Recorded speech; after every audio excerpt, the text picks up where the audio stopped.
320장입니다.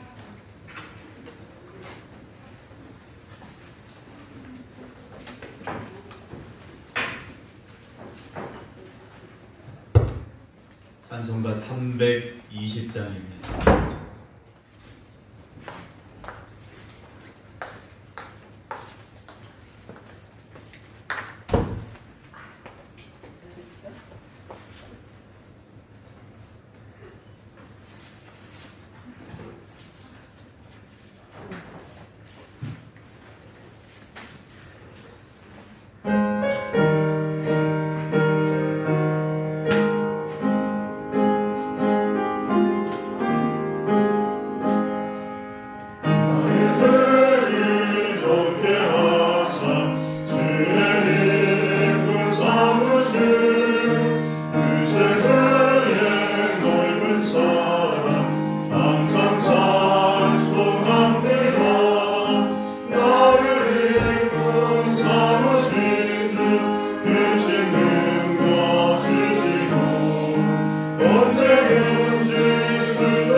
찬송가 180장 부르시고 오늘 정국순 권사님 기도해 주시겠습니다. 찬송가 180장입니다.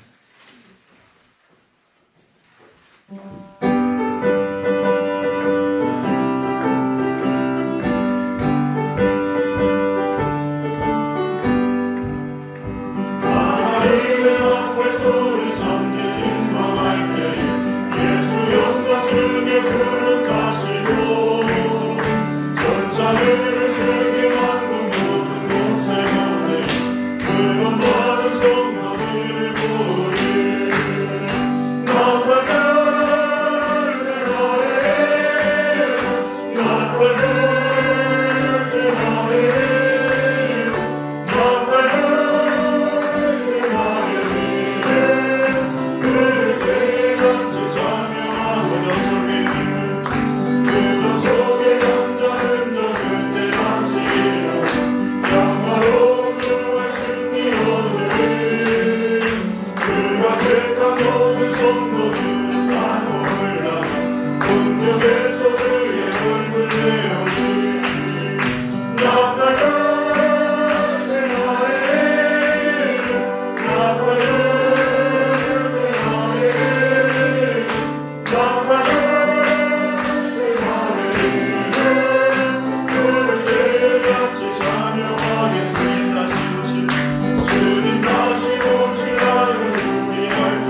아버지께 영광을 드립니다. 죄 많고 허물 많은 아버지 우리를 사랑하시고 인도하여 주셔서 아버지 지금까지 아버지 주님의 자녀로서 아버지 지켜주시고 보호하여 주심을 너무나 감사드립니다. 아버지 우리가 주님을 따른다고 하면서 아버지 세상에서 속해서 살 때가 많았음을 이 시간에 회개합니다. 아버지 우리 입술을 다스려 주시고 인도하여 주셔서 아버지 좋은 말 아버지 좋은 아버지 인상 남길 수 있는 우리 교우들이 다 될 수 있도록 인도하여 주시옵소서. 아름답고 풍요로운 아버지 계절을 구하주신 하나님 하나들은 푸르름을 과하는 이 저녁 수예배로 저희들을 불러주셔서 주님의 편안과 안식을 얻게 하신 하나님께 감사드립니다. 저희들의 모든 처지와 생활 모든 것들을 돌보셔서 새롭게 거듭남의 삶을 살아가게 도와주옵소서. 저희들 더욱 건강 지켜주시고 더욱 활동하며 기획하고 추진하는 일들이 주님의 은혜로 성숙한 삶을 살아가게 도와주옵소서. 주님의 일하는데 지혜주시고 지치지 않게 하여 주시며 더욱 충실한 열매 맺을 수 있는 저희들 되게 하여 주옵소서. 저희들을 위하여 말씀 전하시며 기도하시는 목사님 성령께서 붙잡아 주시고 피곤치 않게 하시고 성모님과 자녀들 우리 예리를 영육간의 강건함과 주님께서 함께 하시며 주님의 위한 뜻을 이루어가는 가정 되게 하옵소서. 하나님 아버지 저희 생각교회 가정들마다 평안을 주시옵소서. 가족들에게 건강 주시고 질병으로 아버지 고생하는 아버지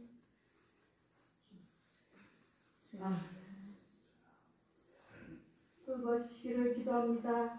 김경호 장로님, 우종희 권사님, 임복식 권사님, 이상호 권사님, 박정선 권사님 참으로 많은 분들 육신의 연약함으로 힘들어하시는 교우들 주님의 전능하신 손을 펴셔서 치료하시고 회복시켜 주시옵소서. 오늘도 이 은혜로운 자리에 함께하지 못하는 교우들 한 사람마다 한 사람마다 찾아가주셔서 동참한 은혜 아버지 동일한 은혜 베풀어 주옵소서. 오늘도 말씀 들고 다니엘 서신 목사님 성령께서 붙드시고 능력의 말씀 성령의 말씀 주실 때에 은혜의 시간 되게 하옵소서. 예배의 시중을 주님께 의탁하옵고 예수 그리스도의 이름으로 기도합니다.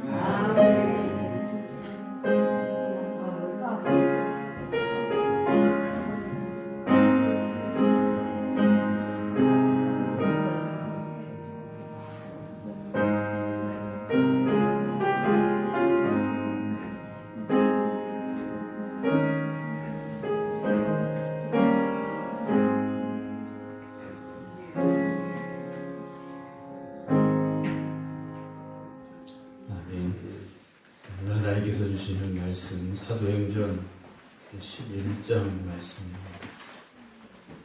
11장 1절부터 마지막 30절까지 말씀인데요. 본문이 좀 길기 때문에 1절부터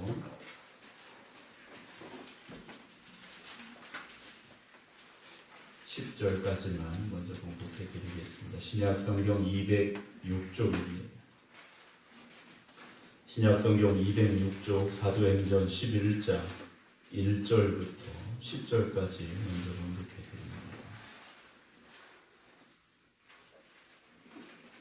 유대에 있는 사도들과 형제들이 이방인들도 하나님의 말씀을 받았다 함을 들었더니 베드로가 예루살렘에 올라갔을 때 할례자들이 비난하여 이르되 네가 무할례자의 집에 들어가 함께 먹었다 하니 베드로가 그들에게 이 일을 차례로 설명하여 이르되 내가 요파시에서 기도할 때 황홀한 중에 환상을 보니 큰 보자기 같은 그릇이 내 귀에 매어 하늘로부터 내려 내 앞까지 드리워지거늘 이것을 주목하여 보니 땅에 네 발 가진 것과 들짐승과 기는 것과 공중에 나는 것들이 보이더라. 또 들으니 소리 있어 내게 이르되 베드로여 일어나 잡아먹으라 하거늘 내가 이르되 주님, 그럴 수 없나이다. 속되거나 깨끗하지 아니한 것은 결코 내 입에 들어간 일이 없나이다 하니, 또 하늘로부터 두 번째 소리 있어 내게 이르되 하나님이 깨끗하게 하신 것을 네가 속되다고 하지 말라 하더라. 이런 일이 3번 있은 후에 모든 것이 다시 하늘로 끌려 올라가더라. 아멘. 할렐루야. 해가 조금씩 더 길어지고 있고요. 날씨도 좀 며칠 좀 쌀쌀했었는데 다시 이제 또 온도도 올라가는 것 같습니다. 계절의 변화는 사실 사람이 어떻게 할 수 있는 게 아니죠. 하나님이 만드신 법칙에 따라서, 하나님이 주관하심에 따라서 시간이 바뀌고 날짜가 감에 따라서 계절도 바뀌게 마련입니다. 바뀐다라는 것보다는 어찌 보면 하나님의 법칙에 그들도 순종하고 있다라고 보시는 게 더 맞을 것 같습니다. 근데 유일하게 사람만 하나님의 말씀에 불순종하고 있더라는 거죠. 들짐승들도 바람도 파도도 하나님 말씀에 순종하는데 사람만 하나님의 말씀에 거스르며 살 때가 있다라는 것을 성경을 보아도 또 우리들 자신을 보아도 보여질 때가 있습니다. 사랑하는 성도 여러분, 우리는 오직 하나님 말씀에 순종하며 말씀에 따라가는, 그래서 하나님의 자녀들로서의 삶을 지켜 살아가기를 주님의 이름으로 축원합니다. 사도행전 죄송합니다. 오늘 기침이 한 번도 안 났는데 예배 시간 되니까 왜 기침이 나?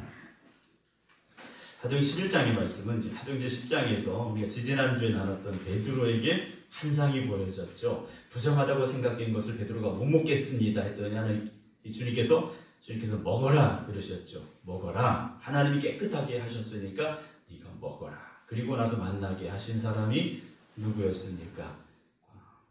고넬료를 만나게 하셨죠. 이탈리아에서 온 로마의 군인을 만나게 하셨습니다. 그런데 이 사람이 어떤 사람이었습니까? 하나님 앞에 경건한 사람이었습니다. 하나님을 경외하는 사람이었죠. 그래서 하나님께서 이 고넬료와 그 집안에 성령을 주시려고, 구원의 은혜를 주시려고, 복음을 주시려고 베드로를 거기 보내셨죠. 그래서 그들이 말씀을 받았습니다. 그때 성령도 임하셨습니다. 그 놀라운 역사가 이방인들에게 지금 일어났다라는 거죠. 유대인들의 입장에서 보면 오늘 저녁 여러분들도 이방인들입니다. 유대인들이 아니에요. 이 당시 유대인들은 어떤 생각을 가지고 있었느냐? 하나님은 유대인의 하나님입니다. 이방인의 하나님이 아닌 거예요. 그래서 하나님은 유대인들을 위한 하나님이시고 하나님 앞에 구원받는 사람은 유대인들밖에 없어 라는 생각을 가지고 있었더라는 거죠. 베드로 역시 그랬습니다. 그런데 그 생각이 베드로부터 이제 깨지기 시작한다라는 거죠. 그러면서 오늘 11장 말씀으로 가게 되는데, 사도행전 11장이 가장 중요하다고 생각할 수 있는 것이 무엇이냐? 이따가도 한 번 더 말씀을 드리겠습니다만 26절에 보면 비로소 그리스도인이라 일컬음을 받게 됐더라는 말씀이 나와요. 이때부터 지금 우리들 스스로를 향하여 말하고 있는 그리스도인, 크리스찬이라는 말이 나오게 됐다라는 거죠. 그러니까 오늘 이 사건은 그냥 우리가 뭐 그렇구나라고 지나갈 수도 있겠지만 우리 신앙의 역사에서 본다면, 기독교의 역사에서 본다면 정말 중요한 내용이 오늘 11장에 또다시 이제 기록이 되어져 있음을 보게 됩니다. 오늘 11장 1절 말씀 보겠습니다. 유대에 있는 사도들과 형제들이 이방인들도 하나님의 말씀을 받았다 함을 들었. 이건 충격적인 얘기였다라는 거죠. 하나님의 말씀을 이방인들이 받았다? 지금 여기서 말하고 있는 하나님의 말씀은 십자가의 복음입니다. 이걸 이방인들도 받았다 함을 들었습니다. 그때 베드로가 예루살렘에 올라갔는데 문제가 하나 생겼습니다. 할례자들이, 즉 유대교, 정통 유대교에 속한 이 유대인들 중에 예수 그리스도를 구주로 영접한 사람들이 있었는데 할례파들이죠. 이들이 베드로가 할례를 받지 아니한 사람의 집에 들어갔고 그들과 함께 먹었다, 그 집에서 잤다, 이것이요 문제가 된 겁니다. 아니 어떻게 베드로 사도가 할례 받지 않은 사람의 집에 들어가서 음식을 먹고 잠을 자고 어떻게 그럴 수 있느냐? 지금 이것이 문제가 됐다는 거죠. 지금의 상황이라면 전혀 문제가 아니죠. 이게 왜 문제겠습니까? 그런데 그 당시에는 이게 문제가 됐더라는 거예요. 왜냐? 생각이 지금 우리와 다르기 때문에. 그들의 상황이 지금 우리와 다르기 때문에 이것이 문제가 된 거예요. 그래서 사실은 베드로가 그들에게 이 일을 제대로 지금 뭐합니까? 설명하기를 시작합니다. 우리는 우리가 가지고 있는 지식 안에서 판단할 수밖에 없습니다. 우리가 내가 가지고 있는 생각이라는 틀 안에서밖에 판단할 수가 없어요. 그래서 내가 가지고 있는 그 생각 안에서, 내가 가지고 있는 지식 안에서, 내가 가지고 있는 정보 안에서만 판단하고 분석할 수밖에 없다라는 거죠. 그런데 우리가 가진 지식이라든가 정보라든가 이런 것들이 너무나도 제한적이라는 겁니다. 우리가 모든 것을 다 알고 모든 정보를 가지고 있는 것이 아니라는 거죠. 그렇기 때문에 무엇이 생기느냐? 무지라는 게 생깁니다. 내가 알고 있는 것, 그 위의 것들은 우리가 모르는 거예요. 우리가 다 아는 게 아니지 않습니까? 예를 들어 제가 운전은 잘합니다만 차에 대해서 잘 아는 건 아니에요. 운전을 잘한다고 그래서 차의 모든 것을 다 아느냐? 그렇지 않다라는 거죠. 자, 오늘 수강공사를 잘 지시는데 다른 거에 대해서는요, 모르실 수도 있는 거예요. 내가 하지 않은 것, 내가 배우지 않은 것, 내가 해보지 않은 것, 내가 듣지 않은 것, 이런 것들은요, 모르는 게 된다는 거죠. 그래서 우리는 우리가 가지고 있는 겸손함이 있어야 돼요. 내가 아는 것 이외에는 나는 모릅니다라는 인정함이 있어야 돼요. 그 내가 모르는 것도 아는 척하다 보면 문제가 생기는 거죠. 우리가 하나님의 말씀도 마찬가지입니다. 하나님의 말씀을 다 아는 것 같지만 그 안에 우리가 모르는 말씀들이 너무 많다는 거죠. 하나님, 오늘도 나는 하나님의 말씀을 다 알지 못합니다. 내가 하나님의 말씀을 깨닫기로 원합니다라는 나의 그 어리석음과 무지함을 겸손히 고백하면서 하나님 앞에 가야 된다는 거죠. 또 한 가지 무엇이 문제냐면 편견이라는 게 생깁니다. 내가 가진 지식 안에서만 보다 보니까 그것과 다른 사람들과의 차이점이 분명히 있게 되죠. 그런데 나는 옳고 상대방은 틀렸다? 우리가 이런 생각들을 가지게 될 때가 있다는 거죠. 교회라는 곳은요, 전부 다 다른 사람들입니다. 부부도 다르지 않습니까? 교회라는 곳은 다 다른 사람들이 모여 있는 거예요. 그러니 어찌 똑같을 수가 있겠습니까? 목사님, 아무개는 내 생각하고 틀려서. 생각이 다른 게 당연하죠. 어떻게 똑같습니까? 생각도 다를 수 있어요. 삶이 다르기 때문에 다 다를 수 있어요. 그러나 교회는요, 그 다른 사람들이 모여서, 다른 생각들이 모여서 하나님의 영광을 드러낼 수 있어야 된다는 거죠. 꽃꽂이를 캐놓으셨는데 똑같은 꽃만 꽂아놔도 예쁘죠.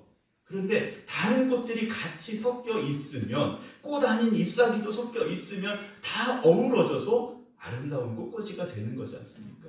교회 안에 우리 모든 성도들이 똑같지 않아요. 나이도 다르고 성별도 다르고 일하는 것도 다르고 뭐 다 다르죠. 하지만 함께 모여서 무엇을 위해 살아가면 됩니까? 하나님의 영광을 위해 살아가고자 힘쓰면, 교회의 교회됨을 위해서 우리가 힘쓰다 보면 이 교회가 하나님 보시기에 아름다운 교회가 되어지고 우리 생각교회를 통해서 하나님 영광 받으시는 역사가 일어나게 될 줄로 믿습니다. 그런데 오늘 11장의 상황은 지금 그런 무지와 편견 때문에 일어나고 있다는 거죠. 베드로가 그래서 이 사람들에게 설명을 하는 거예요.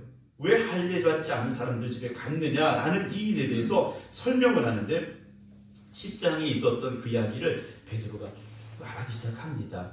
우리가 10장에서 나눴던 말씀이기 때문에 조금 빨리 지나가면요, 베드로가 기도할 때, 언제요? 기도할 때였습니다. 그래서 성도들은요, 항상 기도해야 됩니다. 하나님이 언제 나에게 어떤 사인을 주실지 모르기 때문에 우리는 항상 기도하는 삶을 살아야 되는데, 하나님께서 나보고 가라고 하셨다. 이방인들이라고 네가 부정하다고 생각하지 말고 가라고 하셨다. 그래서 내가 갔다라는 거예요. 11절에 보면 마침 세 사람이 내가 유숙한 집 앞에 서 있으니 가이사랴에서 내게로 보낸 사람이라. 하나님이 이 사람들에게 나를 초청하라고, 요청하라고 보낸 그 상황 속에서 내가 가야지, 하나님이 가라고 하셨으니까 가야지 하고 12절에 보면 성령이 내게 명하사 아무 의심하지 말고 가라 하시매 이 6 형제도 나와 함께 가서 그 사람의 집에 들어가니 그가 우리에게 말하기를 천사가 내 집에 서서 말하되 네가 사람을 욥바에 보내어 베드로라 하는 시몬을 청하라. 그가 너와 네 온 집이 구원받을 말씀을 내게 이르리라. 복음을 전해줄 것이다. 천사가 말했다라는 거죠. 그래서 베드로가 거기 간 거지 않습니까? 가서 복음 전했어요. 그때 어떤 일이 났습니까? 15절에 내가 말을 시작할 때 성령이 그들에게 임하시기를 처음 우리에게 하신 것과 같이 하는지라. 그 처음이 언제입니까? 오순절 성령의 강림의 역사죠. 우리가 그렇게 모여서 기도할 때 있었던 성령의 역사가 그들에게 똑같이 일어났다라는 거죠. 그래서 16절에 내가 주의 말씀에 요한은 물로 세례를 베풀었으나 너희는 성령으로 세례를 받으리라 하신 것이 어떻게 됐습니까? 생각이 났어요. 베드로도 이 말씀을 처음 들었을 때는 이게 무슨 말씀인가? 주님 왜 이런 말씀하시는가? 몰랐는데 시간이 지나고 나서 보니까 그때 하신 그 말씀이 이 말씀이구나 라고 생각이 나고 깨달아졌다라는 거죠. 그래서 우리는요, 말씀을 들을 때 모든 것을 듣는 즉시 다 깨달아지고 읽을 때 보여지는 게 아니라는 거죠. 잘 몰라요. 잘 모르지만 보고 듣고 읽는 겁니다. 그러면 그 말씀이 내 안에 씨앗이 되어서 있다가 그 씨앗이요 깨어날 때가 분명히 있다는 거죠. 성령님께서 그 말씀이 우리에게 깨달아지게 하실 때가 있는, 그래서 그때 그 말씀이 어떻게 되는 거야? 능력이 되기 시작하는 겁니다. 그냥 내 안에 있으면 그냥 씨앗이에요. 그런데 성령님께서 그 말씀을 나에게 깨닫게 하시면 내가 그 말씀이 믿어지고 그 말씀이 내 안에서 역사하시기 시작하면 우리는 그 능력의 말씀으로 살아가는 사람들이 될 수 있다는 거죠. 그래서 똑같은 성경을 읽어도 똑같은 성경을 말해도 말씀의 능력이 있는 사람과 그렇지 않은 사람은요 다를 수밖에 없지 않습니까? 저는 우리 생각의 모든 성도 여러분들이 하나님 주는 그 말씀이 깨달아지고 생각나고 고백되어지는 역사가 있기를 주님의 이름으로 축원합니다. 그래서 우리가 가서 말씀을 전할 때 내가 말하는 것이 아니라 성령님이 말하신다면 얼마나 큰 역사가 일어나겠습니까? 17절에 그런즉 하나님이 우리가 주 예수 그리스도를 믿을 때 주신 것과 같은 무엇입니까? 선물은요 값없이 받는 거지 않습니까? 선물은 그냥 받는 거. 선물을 받는데 이거 얼마야? 내가 돈 줘야지. 이건 선물이 아니지 않습니까? 선물은 어떻게 받으면 됩니까? 감사함으로 받으면 되는 거예요. 성령의 임재, 성령의 역사, 복음의 은혜 우리에게 값없이 주시는 선물이지 않습니까? 우리는 그저 받으면 되는 거예요. 성령님이 내 안에 들어와서 역사하시려고 하실 때 우리가 감사함으로 받아야지. 성령님 나는 아니에요. 나는 방언할 수 없어요. 나는 성령님 쓰시면 안 돼요. 이래서는 안 된다라는 거죠. 우리가 기도하고 사모하고 말씀 읽을 때요 성령님께서 우리 안에 역사하시기 시작하실 때가 있습니다. 그러면 성령님께 모든 것을 맡기시기 바랍니다. 그래서 베드로가 말하는 거예요. 우리가 예수 그리스도를 믿을 때 주신 것 같은 선물을 그들에게도 주셨으니 내가 누구이기에 하나님을 등이 맡겠느냐. 하나님의 역사를요 가로막아서는 안 된다라는 거죠. 그것이 지금 이방인을 향한 것이라 할지라도 하나님 안 됩니다 하고 막아서는 안 된다라는 거예요. 왜냐? 베드로님이 주님을 가로막았던 기억이 있는 사람이지 않습니까? 주님께서 십자가의 길을 가야 된다고 하셨어요. 베드로가요 절대 안 됩니다라고 그 길을 막아서기까지 했었더라는 거예요. 그런데 하나님의 역사하심, 하나님의 일은요 막으면 안 된다라는 거죠.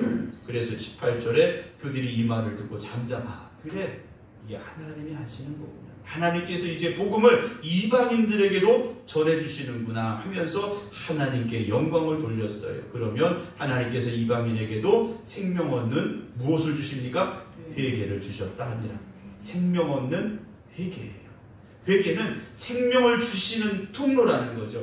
회개함을 통해서 우리가 생명의 자리로 나간다라는 겁니다. 우리가 예수 믿는다라는 것은 교회 다닙니다 라는 것이 아니라 내가 죄인임을 고백합니다. 그래서 내가 회개합니다. 십자가 앞에 회개합니다 라는 고백과 결단이 분명히 있어야 돼요. 교회는 다녔는데 회개 없는 사람들이 있습니다.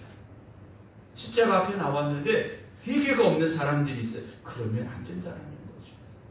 오늘 저와 여러분들이 주님의 십자가 앞에서 생명 얻는 회개가 있기를 주님의 이름으로 축원합니다. 회개의 눈물을 흘릴 수 있어야 되고 가슴을 치는 회개가 우리에게 있어야 된다는 것이죠. 19절 그때 스데반의 일로 일어난 환난으로 말미암아 스데반 집사가 돌에 맞아 죽지 않습니까? 그래서 그 환난으로 믿음의 사람들이 예루살렘에 모여 있다가 뿔뿔이 흩어지게 돼요. 베니게와 구브로와 안디옥까지 가게 됩니다. 그러니까 어디까지 갔냐면 배 타고 구브로라는 섬까지 간 사람도 있어요. 그리고 북쪽으로 도망가다가 베니게라는 곳, 안디옥이라는 곳까지 가게 되는 일들이 있었다라는 거죠. 근데 이들이 가서 뭘 했느냐? 말씀을 전했는데 누구한테만 전했습니까? 유대인에게만 말씀을 전했어요. 일단 유대인에게 말씀을 전한 이유, 첫 번째 유대인들이 하나님이라고 생각했기 때문에, 두 번째 말이 통했기 때문이라는 거죠. 같은 문화와 같은 말을 하고 있기 때문에 유대인에게만 말씀을 전했다라는. 그런데 그 중에 20절 구브로와 구레네 몇 사람이 그래요. 구브로는 로마의 말을 쓰는 사람들이에요. 지금의 이제 그리스 남쪽에 있는 섬입니다. 그러니까 로마의 말을 쓰는 사람들이에요. 구레네는 아프리카 북쪽에 있는 사람들이에요. 이 사람들이 어떻게 하느냐? 안디옥에 이르러, 성경에 안디옥이라는 이름이 두 군데가 나옵니다. 안디옥이 두 개예요. 안디옥 교회가 두 군데가 나오는데, 오늘 본문에 나오는 안디옥은 이스라엘 북쪽에 있는, 터키 남쪽에 있는 지금의 시리아, 성경에는 수리아라는 곳의 안디옥 교회입니다. 또 한 곳에 안디옥이 나오는데, 이제 사도 바울이 복음을 전하면서 터키 지역으로 쭉 들어가게 되는데, 이 터키 지역에 있는 안디옥이라는 곳이 또 있어요. 그래서 안디옥은 두 군데가 있는데, 오늘 여기 나오는 안디옥은 이스라엘 북쪽에 있는 수리아, 즉 시리아라는 곳에 있는 안디옥인데, 여기까지 가서 이들이 유대인에게만 말씀을 전했는데, 구브로와 구레네 몇 사람들, 즉 이방인들이에요. 외국 사람들이 안디옥에서 누구한테 복음을 전하느냐? 헬라인에게도 말하여 주 예수를 전파했다 그랬어요. 이들은 외국어를 지금 할 수 있는 사람들이에요. 그래서 헬라인에게도 거리낌 없이 말하면서 예수 그리스도가 구주가 되심을 전했습니다. 그때 21절 보면 주의 손이 그들과 함께 하시네 그랬어요. 우리가 전하는 건 말이지만 그 말 속에 주님의 손이 함께 하시면 그 말씀이 사람을 살리는 복음이 된다는 것을 잊지 마시기 바랍니다. 내가 말을 잘해서, 내가 어떤 복음에 대한 지식을 가지고 목사님 어떻게 논리적으로 말할 수 있어야 되지 않은가요? 여러분, 복음은 그렇게 전하는 것이 아니라 내게 회개의 복음이 임할 때, 그 복음이 나를 새롭게 하시고 복음이 나를 통해 역사하실 때, 내가 외치기 시작할 때 주님의 손이 그 말씀 속에 역사하심을 믿으시기 바랍니다. 예전에는 전도부인이라고도 있었고요, 복음을 전하시던 그런 분들이 있었어요. 그런데 그분들이 신학을 하셨느냐? 아니에요. 배움이 많으신 분들도 아니었어요. 회개가 있었던 분들이고, 그 안에 성령이 역사하실 때 이들이요 먼 길도 마다하지 않냐고 성경을 이고지고 와서 복음을 전했고요, 만나는 사람들에게 십자가를 증거했더라는 거죠. 근데 요즘은요, 우리가 참 어렵습니다. 물론 코로나라는 이 상황, 또 교회가 세상에서 좋지 않은 인식을 가지고 있는 이런 상황, 안 좋은 것들이 참 많아요. 안 좋은 건 많지만 예수 믿는다고 돌에 맞아 죽지는 않습니다. 아무리 상황이 안 좋아져도 초대교회의 이 상황보다는 나쁘지 않습니다. 그런데 우리에게 무엇이 없다라는 겁니까? 복음의 열정이 식었다라는 게 문제죠. 오늘날 한국교회 복음의 열정이 점점 식어져 가고 있습니다. 식어져 가고 있었는데 코로나라는 이 파도가 밀려와서 아예 그 작은 불씨마저도 지금 꺼져버리고 있는 상황이 되고 말았다는 거죠. 사랑하는 생각교회 성도 여러분, 우리 안에 오늘 복음의 불길이 다시금 타오르기를 기도하기를 소망합니다. 우리 교회를 통해서 복음의 역사가 회복되기를 주님의 이름으로 축원합니다. 21절 다시 보면 주의 손이 그들과 함께 하심에 수많은 사람들이 믿고 주께 돌아왔다라고 되어 있어요. 우리가 전해야 듣고 돌아오죠. 우리가 전하지 않으면 들을 수가 없고, 듣지 못하면 돌아올 수가 없다라는 거죠. 22절에 예루살렘 교회가 이 사람들의 소문을 듣고 바나바를 안디옥으로 보내게 됩니다. 바나바를 보내요. 바나바는 어디 사람이었습니까? 구브로 사람이었어요. 섬에서 태어난 사람이었어요. 그리스 말을 쓸 줄 아는 사람이었어요. 그래서 바나바를 거기 보냈습니다. 23절 그가 이르러 무엇을 보았느냐? 하나님의 은혜를 봤어요. 거기 모여든 사람들을 본 것이 아니라 그 사람들의 모여진 것을 통해서 하나님의 은혜를 보았다는 거죠. 우리가 이 성전에서 무엇을 보아야 되겠습니까? 성전에 뭐 아름다움을 봅니까? 여기 모이는 사람이 몇 명입니까? 이걸 보아야 되겠습니까? 이 성전에 임한 하나님의 은혜가 보여지기를 주님의 이름으로 축원합니다. 우리 교회 들어오는 사람들도 여기는 뭐 이 사람도 있고 저 사람도 있네, 이것이 아니라 우리를 통하여 드러나는 하나님의 은혜를 볼 수 있어야 된다는 거죠. 교회는 하나님의 은혜가 강같이 흘러 넘쳐야 돼요. 그 교회가 살아있는 교회고, 그 교회가 부흥하는 교회고, 그 교회가 생명의 역사를 일으키는 교회가 될 줄로 믿으시기 바랍니다. 그래서 기뻐하며 모든 사람에게 굳건한 마음으로 주와 함께 머물러 있으라 권했어요. 왜냐? 핍박이 오니까, 환난이 오니까 굳건한 마음으로 주님과 함께 머물러 있어라 그랬습니다. 24절, 바나바는 어떤 사람이었습니까? 착한 사람이었어요. 예수 믿는 사람은요, 착한 사람 되어줘야 됩니다. 예수 믿는 사람은요, 착해야 돼요. 그리고 성령과 믿음이 충만해야 됩니다. 이렇게 살아야 됩니다. 여러분, 세상이 아무리 악하고 뭐 세상에서는 뭐 이래야 됩니다, 저래야 됩니다, 뭐 말할 수 있겠지만 예수 믿는 사람은 착해야 됩니다. 성령과 믿음이 충만해야 돼요. 그래야 이에 큰 무리가 죽게 도하여진다라는 거죠. 여러분들 착한 사람이 되시고 성령과 믿음이 충만한 사람이 되시기 바랍니다. 그때 바나바가 누구를 찾아가느냐? 여기서 큰 일이 하나 벌어집니다. 25절, 바나바가 누구를 찾으러 갑니까? 사울을 찾으러 갔어요. 사울이 다메섹으로 가다가 주님 만났지 않습니까? 그리고 그가 변화됐어요. 그래서 예루살렘으로 가서 사도들과 함께 교제하려고 했는데 바울 못 믿겠다고 그랬지 않습니까? 저 사울을 우리가 어떻게 믿어? 저 사울 예수 믿는 사람 죽이던 사람이야. 안 만나줄 때 누가 등장한 겁니까? 바나바가 사울을 사도들과 만나게 했었더라는 거죠. 그래서 바나바의 마음속에는 이 사울이 남아 있었어요. 기억이 나 있다라는 거죠. 그럼 이 안디옥 교회에 지금 필요한 사람이 누군가? 사울이구나. 주님께서 그래서 사울을 부르셨구나 라는 깨달음이 와서 바나바가 사울을 찾으러 다소까지 가게 됩니다. 먼 길을 찾아갔어요. 가서 어떻게 합니까? 만났어요. 그리고 설명했겠죠. 지금 이런 일들이 일어나고 있다. 주님께서 당신을 쓰시려고 그때 당신을 변화시킨 것이다 라는 말을 했겠죠. 그래서 바나바가 이 사울과 함께 안디옥으로 오게 됩니다. 그리고 이 둘이 교회에 1년간 복음을 전하게 됩니다. 1년 동안 복음을 전했어요. 큰 무리를 가르쳤고 제자들이 안디옥에서 생겨나기 시작합니다. 그래서 아까 말씀을 드렸듯이 비로소 거기서 그리스도인이라 일컬음을 받게 됐다라는 거죠. 1년 동안 이들이 복음으로 새로워지고 변화되고 그러면서 이들의 삶이 바뀌고 이들이 세상 속에 나아갔을 때 저 사람들은 그리스도의 사람들이구나 라고 이제 불려지기 시작했다라는 거죠. 오늘 우리들 스스로가 나는 크리스찬입니다, 나는 예수 믿는 사람이에요, 우리가 말하는 것이 아니라 세상 사람들이 우리를 볼 때 저 사람들은 그리스도의 사람이구나, 저 사람들은 예수의 사람들이구나, 그렇게 말할 수 있도록 우리가 살아가야 된다는 것이죠. 그때 선자들이 예루살렘에서 안디옥에 이르니 그 중에 아가브라 한 사람이 일어나 성령으로 말하되 천하에 흉년이 들리라 하더니 글라우디오 황제 때에 흉년이 일어나게 되죠. 29절, 제자들이 각각 그 힘대로 유대에 사는 형제들에게 부조를 보내기로 작정하고 이를 실행하여 바나바와 사울의 손으로 장로들에게 보냈다라고. 안디옥 교회는요, 도울 줄 아는 교회였습니다. 어떻게 돕게 된 겁니까? 성령으로 역사하기 때문에, 복음으로 새로워졌기 때문에, 이들이요 그리스도인이 되었기 때문에 어려운 이들을 돌아볼 줄 아는 사람들이 됐다는 거죠. 그래서 이 안디옥 교회가 어떻게 됩니까?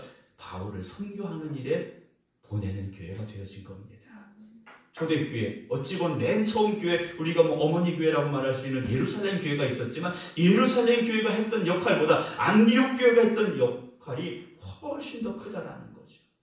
사랑하는 성도 여러분, 우리 생극교회가 안디옥 교회와 같은 그런 사명을 감당하고 그런 역사가 일어나고 그런 교회가 되기를 주님의 이름으로 축원합니다. 그래서 이 교회가 우리들을 보면서 세상의 사람들이 저기는 진짜 예수 믿는 사람들이 있는 교회야, 저 교회는 진짜 예수 믿는 사람이 있는 교회야 라는 고백을 할 수 있도록 우리가 그렇게 믿음으로 거듭나고 새로워질 수 있기를 주님의 이름으로 축원합니다. 기도하겠습니다.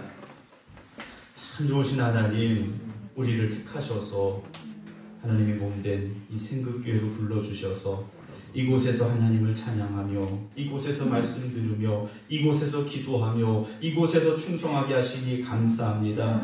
오늘 저희들 간절히 하나님 앞에 기도드리기는 말씀이 우리 안에 깨달아지게 해 주시옵시고 그 말씀이 우리를 통하여 역사하기를 원하니 성령님께서 우리를 붙잡아 주시옵시고 우리를 통하여 말씀의 역사가 나타나게 하여 주시어서 우리가 세상 속에 살아가지만 세상 사람들이 우리를 향하여서 저들은 예수 그리스도의 사람들이라고 고백할 수 있도록 우리를 변화시켜 주시옵소서. 그래서 이 생극교회가 생명의 역사가 나타나는 교회 되게 하여 주시옵소서. 성령이 주장하시는 교회 되게 하여 주시옵소서. 이 지역을 변화시키고 새롭게 하는 구원의 방주가 되게 하여 주시옵소서. 오늘도 말씀 붙잡고 간절히 기도드립니다. 그 말씀이 우리를 새롭게 하여 주시옵소서. 이제는 우리 주 예수 그리스도의 은혜와 아버지 하나님의 무한하신 사랑하심과 성령님의 감동 감화 역사하심이 오늘도 하나님 앞에 바로 서기를 원합니다.